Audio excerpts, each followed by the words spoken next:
The Gin Fizz. The term fizz comes not only from the soda water that's going to be added to this cocktail, but also the egg white. The egg white is what really gives it that viscosity, that body, that texture that really makes it a classic fizz cocktail. You can use lemon or lime, but classically speaking, I would say lemon is a little bit more popular. We're gonna start with a little bit of a bartending trick for you, where we're going to charge these tins so that we can emulsify the egg white a little bit faster. Rinse these tins a little bit with some soda water. Do a little bit of a shake.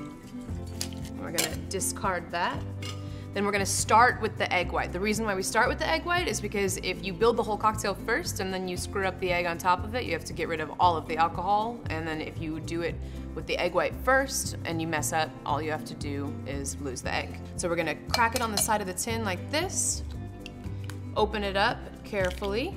We want to get as much of the egg white in there as possible without getting any shell or yolk in there. That's about good enough. You can just pass the yolk back and forth until you feel like you got most of the egg white. That's good.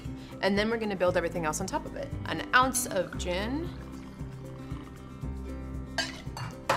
3/4 of lemon juice, and a 1/2 ounce of simple syrup.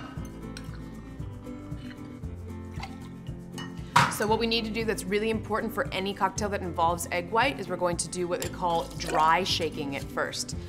That means we're gonna shake it without any ice.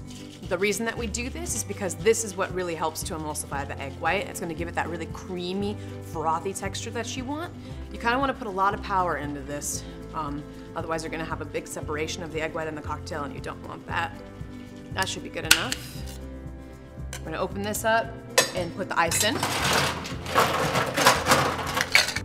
All right, now we're gonna give this a really good shake.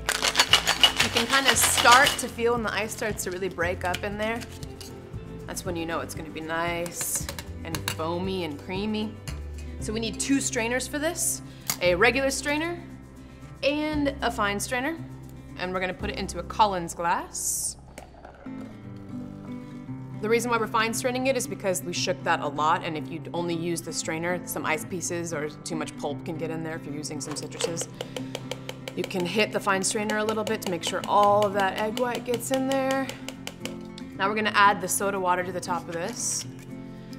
A little bit goes a really long way for this, so you wanna kinda go bit by bit to make sure that you're not gonna overdo it. And what you can try to do is make it so that it kind of defies gravity and kind of pours over the edge without actually pouring over the edge.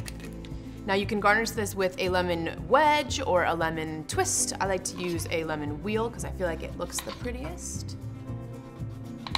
All you gotta do is put a little bit of a slit in the wheel so that you can put it on the side of the glass, like so. And then we're gonna use one of these awesome stainless steel Sur La Table straws that's gonna look really pretty with the contrast of the lemon. And there is your classic Gin Fizz.